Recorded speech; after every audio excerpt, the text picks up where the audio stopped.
So the big news today on a Soccer Monday, without much action as the weekend has passed, the leagues have wrapped up. Is Luis Enrique's new squad, new Spanish squad for the Euro 2021 in this upcoming summer.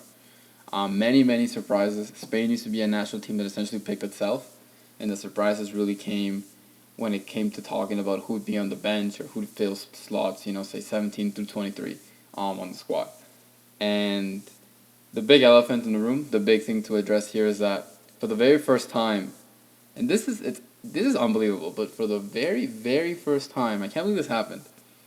Spain will be going into a big tournament without a single player from Real Madrid representing it. Yes, the biggest club in the country, the biggest club in the world, does not have a single representative in the club. And what does that mean? Obviously, it means that the captain, the best player on the team, in my opinion, the most famous player on the team, at least Sergio Ramos, will not be going. So right away, you're seeing a big shift in the Spanish national team from Luis Enrique to what it was in the last decade plus. With Ramos being always a mainstay in the squad at right back and at center back. What does that also mean? No Nacho Fernandez, who I thought had a really good season. I've always been a big fan of him because of his versatility, coming in at center back, right back if needed. I've seen him play left back. I think I've seen him play DM. So that's another big miss. And then when we go through the squad, I think you'll see why that feels like a big miss, considering some of the other people that were called up to the squad by Luis Enrique. And that means other guys. I mean, like Lucas Vasquez, who was injured, but I did feel like he kind of deserved to be in there as well. Should he have been healthy? I mean, Asensio does not make it. Should he have made it? I think in the past, when other managers sort of tend to pick squads based on where they played, like I think in England forever, they would just pick you if you played in the top teams or something like that. Or even in Italy like that, where the squad would be filled with players from Milan, Inter, and Juve. I think in the past you would have seen Asensio gotten called up simply because of it for Real Madrid. And maybe Luis Enrique thinks he's not as good as Dani Olmo or Mikel Oyarzabal, and that's why he didn't pick him. But, it's not like Real Madrid had too many guys to be picked, and then you think, Ramos had missed the last, I think he's only played like 3 or 4 games in 2021. So he's clearly not fit. And I do think there is an aspect of it that had he called Ramos up, he would have had to play him. And he probably doesn't feel comfortable playing with Ramos. We'll touch on that a little bit later about what I think his direction is going. But, Ramos is out. It's a huge surprise. Obviously, the Madrid media is all worked up about it. It is weird not to see him in there. He's essentially the last bastion of the successful era from a decade ago. I know Alba and Busquets are still there. But really, he was the last one. I mean, Piqué's gone, Xavi, Iniesta, Xavi Alonso, Puyol. I mean, everybody's gone at this point. And to me, really, the big omission really is Nacho Fernandez, and I can't totally understand why Luis Enrique did it. But who knows? I mean, let's get into the squad and try to dissect this a little bit more, and then see maybe where Luis Enrique is trying to go with the team. So looking at the squad right away, I mean, just to quickly go over the squad, if you don't have it in front of you, although I'll have the picture up there. Looking at the squad, you have the goalies, Unai Simon from Bilbao, David De Gea from Man United, and Roberto Sanchez from Brighton, who not many people know about. Brighton have actually been one of the better teams to watch in the Premier League this year. I know a lot of people on Twitter who like to dunk on the XG nerds, the possession play nerds. Don't really like Brighton, they don't get the best results, but they play really nice football. They play a really nice game. I've enjoyed seeing. I think Graham Potter. I think a bigger club in England will probably take a bigger chance on him in the future. And Roberto Sanchez is a good goalie. He's tall. He's really good on the ball. He's really good with his feet. So, I'm not surprised to see him here. Maybe Luis Enrique considers him an actual viable option for the future. Whereas if he called up maybe a more established guy like Fernando Pacheco from Alaves, it's a guy who's just simply going to fill in the numbers. And you see Sanchez as a guy maybe for the future. You have Jose Gallá, Jordi Alba as the left backs. Pretty self-explanatory. We'll get into the omissions a little bit later. There's somebody who I think might have been in there, but this is a pretty solid left-back rotation, probably the best in the tournament. At center back is where it gets dicey, so no Ramos, but Aymeric Laporte moved from France to Spain, so that was always considered with him. He was never really ever called up by France. I don't really know why, and has made a switch to Spain, which I think is where he should have been from the beginning. But you have Pau Torres from Villarreal, the left-footed center back, good on the ball. Laporte, you can say the same thing about him for Man City, although he's been on the bench this year. Another Man City bench guy, Eric Garcia, who's probably moving to Barca. Luis Enrique loves the guy. And when we talk about the omissions, you got to think like, how did they miss out? And Garcia makes it who barely ever plays. You have Diego Llorente from Leeds. Again, I love the football Leeds plays, but I don't feel like he's the quality of a team that should be competing for the Euros. Now, you don't... now, Luis Enrique picks the guys he has at his disposal. He can't just bring back Puyol from the dead and roll him out there. But is Diego Llorente maximizing talent in the squad? I'm not sure. Cesar Azpilicueta at right back from Chelsea. Great season, great leader. Fills a leadership void. I think he totally deserves to go. Marcos Llorente, the all-world player from all over the field. He probably will play right back. And I don't know if that's his best role. I don't know if he's even played it. Because there's a difference between right back and right wing back, in my opinion. And he plays, in the center midfield, up front, maybe as a wing back. But he needs space, and he thrives on the right. I don't know if at right back he can totally get that. But I also can't see him on the bench after how good he was. We have Busquets coming up a very good run of form these last few months. Rodri from Man City, who's, feels like the natural successor to Busquets. You have Pedri from Barca. A really great season. I think 50 appearances, I think is what he had. It was a little too much for his age and physical preparation. Ronald Koeman really rode him, and really rode him hard. But totally think he deserves to be here. Thiago, not the greatest season for Liverpool, but there's no way he wasn't making the squad. He's probably still the best player in that midfield. Koke, really great season. Another guy who's a great leader, coming off winning La Liga once again. Not your traditional player when it comes to ball retention in the 4-3-3 that I do believe Luis Enrique will play, but he totally deserves to come, and getting the most out of him should be one of the main focuses from Luis Enrique, because he is a really talented player, even though if he is a little bit different than your standard Spanish midfielders. You have Fabian Ruiz from Napoli. Haven't really watched him too much this year, but I really loved what I used to watch when he used to play for Betis and his first few years at Napoli. Glad to see him here. Dani Olmo from RB Leipzig. Is he a midfielder? Is he a forward? I'd always say he's neither of those. He's probably a little bit in between. He starts a lot for Luis Enrique, and you'll probably see him in the front three. Oyarzabal from Real Sociedad, pretty good player. Had a good start to the season, and was a key part of that decent Real Sociedad team. Has been on the up trajectory for a while for Spain, and you might even get the start on the left. So here's a guy I really like, actually, Gerard Moreno from Villarreal. Amazing season. I think he scored, coming into the last game against Real Madrid, I think he had 42% of their goals. He's in the best form of any Spanish forward out there, and he's been great this season. He's great on the ball. He can drift to the wing if he has to. He's a good finisher, and I actually do think he will start. Morata, not much explanation there. He's been getting called up for years now. Ferran Torres, another guy who didn't play too much for Man City.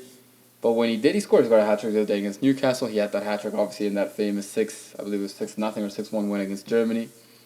I do think he's a really good finisher, and I do think his profile is unique on the right. So I do think he will start. Explains itself. You have Adama Traore. Could he be a right back? Could he be on the wing?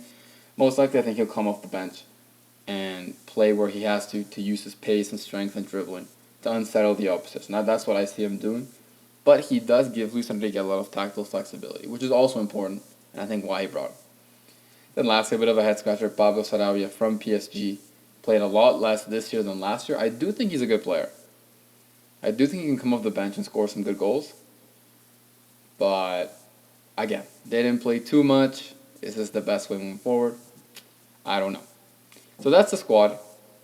So, obviously, do I feel like Luis Enrique maximized and optimized the Spanish talent in the field? Well, let's get into it. So the goalie situation, I do think was well done, because I do think Unai Simon is a good starter, and I do think he will start. I do think De Gea, for his current level and experience, is a very good backup, and if he comes in, you won't worry too much.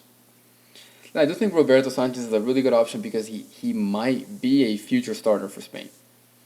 And what you want to avoid, and Joachim Löw has always said this, and Joachim Löw gets clowned a lot, the manager of Germany, but I actually do think for a national team, he actually has done a very good job, and he's very fitting for what he does because he says a national team should focus on the present. Of course, you want to win the upcoming tournament. But a national team should also focus on the future. You should also be bringing in guys that can help you later down the line, can gain experience not only from coming to tournaments, but practicing with what the best players in the country can offer. And I think Sanchez, in that regard, is important to have a guy like that and not bring up a guy like Danny Pacheco or Sergio Senjo, who don't have a future with the national team. So on defense, I would say it is like, so Sergio Ramos doesn't make it because he hasn't been fit. He's only played a few games in 2021. But then you look at this and you say, well, how did Eric Garcia or Diego Llorente make it over Nacho Fernandez? It doesn't really make that much sense. When I first saw the squad, I also wondered how Inigo Martinez didn't make the squad. But it turns out that he pulled out and decided not to go because he didn't feel like he was fit enough to give it his all. I do think he's actually very admirable, and I do think he's a guy that's been under the radar because of the teams that he's played in the last few years. I think he was excellent this season and would have given Spain a lot. This isn't a Spain of the big names from Barca and Real Madrid that it was, 10 years ago when they won the World Cup. But having quality players like that play all over Spain would be really good for the national team. And Inigo Martinez couldn't go, and that's a big miss. So those two right there hurt. Inigo Martinez, I guess, he couldn't go, so you do bring in another center back. He loves Eddie Garcia, so he brings Eddie Garcia. Don't understand why Nacho didn't make it, who could also play right back. You don't have a natural right back after Azpilicueta. So Nacho could fit in there as well if somebody gets injured or if you got to make a tactical substitution. And he's been in a lot of big games, and he's had to sub in a lot of big games, right, for Real Madrid. Like when Carvajal got injured in one of those Champions League finals, I think it was in 2018, he came in for him. Whenever anybody gets injured at Real Madrid, he comes in at center back or at full back. So I'm a little surprised he didn't make it. The other big surprise to me is at left back. Now, Gaya had a great season, and I do think he will start. But Jordi Alba, I actually do think had a pretty decent season at Barca this year, but has had his problems with Luis Enrique in the past. And with the way the Barca sort of squad cleanse is going on, I don't know if Jordi Alba really is an option for the future. And I'm a little shocked that he didn't club somebody like Angelino from RB Leipzig, who is young, a very good fullback going forward, kind of like Jordi Alba, but I actually like him a little bit more going forward than Alba because of what he can do with his dribbling and individually. Alba, oftentimes if it isn't Messi playing him through, kind of feels a little bit useless up front. The other thing that Angelino gives you is that he's used to playing more of a wing-back role even higher up the field. So it's a level of creativity that you might not get from Alba or Gaya, and a level of running and speed that you definitely don't. So that was another head-scratcher for me, especially considering all the beef he had with Jordi Alba when he managed Barca. But whatever, he's here. I don't think Alba for Angelino is the biggest thing in the world, to be honest. But the center back one is a little bit more of a head scratcher. Again, so then you come to the midfield. Pretty solid midfield. I can't lie. It's pretty solid, pretty versatile. Some big exceptions for me. I mean, Saul didn't make it. I didn't think he had a great season, and I honestly don't really see where he fits. But I think a guy that I would have liked to see, one of my personal favorites, is Mikel Merino from Real Sociedad. I would have liked to see him in there, but you look at the midfield depth and you don't really feel like his omission is a huge gap because there are players of similar quality or profile that are replacing him, right? But I really like this game, and I would have liked to see him. I think if the Euros had taken place last year, I think Dani Parejo would have made the squad as well, and he didn't this year. Obviously, Pedri makes it because he had a good year for Barca last year. There's no way. There's no way in hell he would have made it. But I'm okay with the midfield. Really, I think he did a good job. Unlike the defense, I think he did a good job here. And then in the front line, Sarabia doesn't make too much sense. Obviously, we know that spot was supposed to be Ansu Fati's spot, but he had a tough season with his injuries, and he's definitely not going to be fit. Ansu Fati feels like more of a project for the World Cup 2022. And won't make it now. So I guess Sarabia comes in there. I like what Adama can give you off the bench. I like Gerard Moreno getting his chance. I like Oyarzabal getting a chance. I like what he can do with Dani Olmo, who's almost like would play up front, but he's really like a fourth midfielder in that kind of way. I do wonder, I was thinking about Iñaki Williams from Bilbao, his pace and finishing off the bench. He can score some great goals, and he's really fast off the bench. So him, I think, could have been a good option for them. But other than that, I mean, I can't really complain. It's not like Spain is littered with these great forwards. I mean, at the end of the day, you look at the front line. It's a decent front line. I mean, it's not Benzema and Mbappe for France. It's not what Portugal has. It's not even. I don't even think it's. I think the ceiling on Germany's front line could be better. So the strength of the team really has to come from midfield and defense, and hope these guys get one chance. I think that at the same time, though, just because these guys don't play for the biggest clubs does not necessarily mean that they're not great players. I think Gerard Moreno's had a great season, like I mentioned before. Ferran Torres just needs a chance. Adama Traore makes things a little bit different. Oyarzabal Dani Olmo, who can get goals. He scored against Atletico last year in that quarterfinal when they played. And he's a decent player, like a shuttle player between the midfield and the attack. But all in all, I guess those are my thoughts on the squad. And I guess let's quickly discuss how I think he might set it up, and then what if I was Luis Enrique. Well, actually, one last point, my bad. So UEFA allows you to bring up to 26 players, and Luis Enrique only called up 24, which is fine. It's his decision. But personally, I think it does no damage whatsoever to just add 2 more players that might not play, but that you want to give experience in the national team too. So I'm thinking about guys like Brian Hill from Eibar, guys like Jeremy Pino from Villarreal, Elias Moriba maybe from Barca. Just give these guys a chance. Give these guys a chance to get in line with their new teammates, understand what these international tournaments feel like, the pressure that comes from the media and the fans, and just start getting used to playing with the coach, with the team. And I think it's a wasted opportunity just to blow those 2 spots. You don't have to bring players that are going to play. Right, but it's pretty clear he only wants to play 24 guys. So then just use those last 2 spots to give some young guys a valuable experience that can really serve them well in the future. So lastly, how might they set up? What if I was Luis Enrique? I'd love to have coached MSN and winning in trouble with Barca. But if I was Luis Enrique, in net, I think Unai Simon, I think that's pretty obvious. That'd be my choice for sure. De Gea, to me, is completely shot his confidence.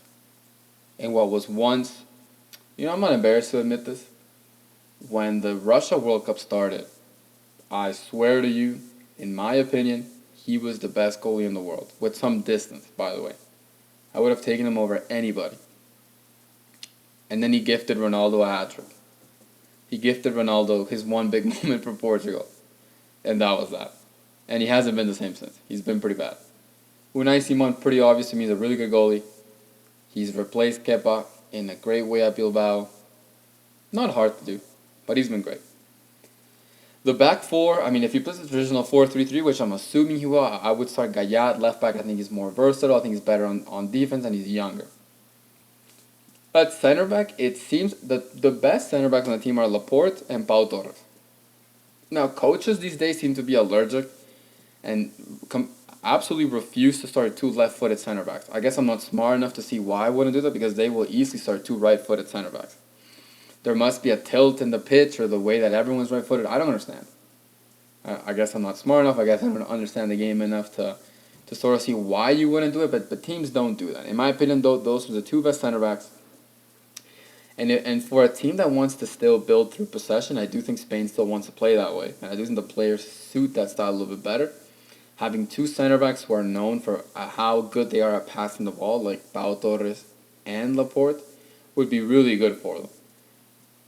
But this guy loves Eric Garcia, so it's probably going to be Pau Torres and Garcia at center back, although I could see Laporte getting in there. At right back, I do think it'll be Marcos Llorente, because they have to fit him in somewhere. And his versatility is going to allow them just to plug him in there, have a guy who's really athletic, really good on the ball, works really hard. And I do think he is the best option, honestly.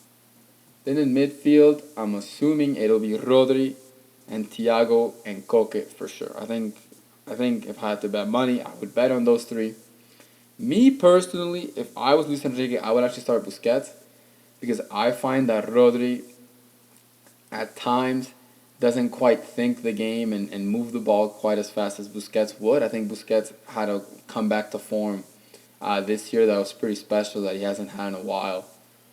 And I do think in a slower international game, I don't think Busquets is gonna have to chase the game and chase the ball quite that much. And I also don't think Rodri is that good at that either. I think when Man City knows that that's how the game's gonna go, they play Fernandinho who's like 37. So it's not like Rodri is Casemiro in there or something, right? Who can still pass the ball. Rodri to me is like a Busquets light from the past. I understand Busquets' physical liabilities at the moment, but I do think with the way that I imagine Spain's going to play and I imagine the international game is going to go this summer, I think Busquets would be a better asset. Let me know what you think. I don't think Rodri's going to do bad, but me personally, I think Busquets is the better asset. But it's going to be Rodri. Thiago, of course. His team is going to suit him a lot better. I think he's actually going to be the best, maybe even be the best player on the team. And Koke, they're going to have to figure out a way to work that out because he's not your traditional possession-based 4-3-3 center midfield. And you do have options on the bench like Fabian Ruiz and Pedri. So they're going to have to figure that out. He hasn't had great moments for the national team. But I do think he deserves to start, and I do think Luis Enrique will give him the chance. Then the front three, I do believe, will end up being Dani Olmo on the left, for sure. I think Ferran Torres on the right. And generally, I would say Morata, but as I mentioned before, I think Gerardo Moreno actually will be the starter. That's the that's the front three that I would go with. Oyarzabal could also come in, but I would stick with Olmo because of his connection to the midfield and his creativity in the final third. Neither of the three midfielders that I mentioned before have that like creativity in the final third. They're more like number sixes. They play a little bit behind, so they'll need that link. And I think he provides it. I think Ferran Torres on the right is a great finisher, and I think he actually will have a good tournament. And then Gerardo Moreno, who's very associative. He's a perfect forward for others, but also a very good finisher. It actually could be his coming out party. I think he'll do really, really well. And I think that's what I would start. I mean, could we see a three at the back from Luis Enrique? I think we could. I think we could see all of Garcia, Laporte, and Torres at the same time. All three are great at moving the ball out of the back, so you might not even have to play a defensive midfielder with how good they are coming out of the back. That would give more freedom to Marcos Llorente or Adama Traore on the right, maybe Jordi Alba on the left. I don't know if I feel that comfortable. Like, I don't necessarily think that by putting more center backs, you're more defensive. And I don't necessarily feel that just by putting more center backs that they cover up each other's deficiencies. I don't know about that. But, yeah, we could see that as well. Maybe we could see Morata starting as well. I don't see why not. So I guess just to close it, I would say my feelings and thoughts on the Spain squad as we've gotten closer to the Euros, as we've seen the squad transition from an aging core, that once upon a time won everything, but then had a few duds. I mean, they had to be replaced, had a few duds, and that transition was never going to be easy, especially when you consider what Barca and Madrid are doing, where they're not focusing that much on the young Spanish talent. I mean, Real Madrid did. Let's not forget it was only a few years ago when they bought Dani Ceballos, Theo Hernandez, Jesus Vallejo, Asensio, all within like 2 years. Lucas Vazquez showed up. Kiko Casilla and net showed up as well. Morata had a cup of coffee here, came back, would leave again. But they haven't quite had that dominance from within in the last few years. Real Madrid has invested a lot of younger players outside of their academy, same as Barca. We know how much Barca struggles with their academy recently, and it's kind of sad to see how many La Masia players might get to play for Spain that aren't at Barca. When you think about Traore, Dani Olmo, Eric Garcia, Thiago, well, Eric Garcia will be coming back to Barca pretty much. And I think because of that, the team doesn't pick itself with world-class players like it used to, where Real Madrid and Barca automatically would send great players to the squad. And what that means, and what I'm trying to say is, there's more options, which means that there's more chances to get it wrong, if that makes sense. Like Luis Enrique doesn't have an 11 that picks itself. He doesn't have a midfielder, a forward, or even a defense that picks itself. He has to make sure the pieces fit well, that he's picking guys that are in form, that are going to give it their all. But the margins between picking one guy over the other are going to be very thin. And sort of when you have more decisions to make, there's just more of a chance to make the wrong decision, even if you're great at what you do. Which I think Luis Enrique, for an international manager, actually is pretty good at what he does. And I do think he's one of the best managers that are going to be going to the Euros. So because of that, I do think he's gonna have to nail it if Spain want to compete like how they used to. I think Spain has had a few years now where it's been pretty lean. I think they haven't won a big game in a while. I think they beat Germany was the first big team they've beaten in a long time, and that was a Nations League game, right? At the same time, I do like the squad, and I'm definitely not sleeping on them. To me, they're in that second tier of favorites. I think Portugal and France are in a class of their own. And I think they're in that second tier of favorites, and I guess we'll break that down in another video. I do think they have some really talented players, and I do think if Luis Enrique can get the most out of them, you might see a team perform higher than I think people expect. I think people see the squad and think, well, it's not Xavi, it's not Iniesta, it's not Casillas or Ramos, but that does not mean they can't be good. And I do think there's talent here, and I do think there's a good chance that in a year and a half, when we're at the World Cup, it could be the same guys, but everyone's playing either for a bigger club or everyone's playing a bigger role and they're more known. I think Luis Enrique has that in mind. That guys like Dani Olmo, Pedri, Ferran Torres, what can they look like in a few years? And obviously Ansu Fati, waiting on the wings we hope for his recovery. So that's it. I mean, let me know what you thought. If you listened this long, let me know what you thought about my breakdown of the Spanish squad. Please leave a like and subscribe if you can. Tell your friends. And yeah, I mean, listen, I don't have anybody listening to this, so if you can, spread the word, spread the word, and come back. I'll try to do more videos on soccer on, as the Euro squad start coming out. And let me know what you think about Luis Enriquez's job. Be respectful, and let me know if you think there might have been a little conspiracy here. Maybe his Barca roots, kind of clouded his judgment a little bit. Maybe he's trying to get back at Madrid. Who knows? So thank you.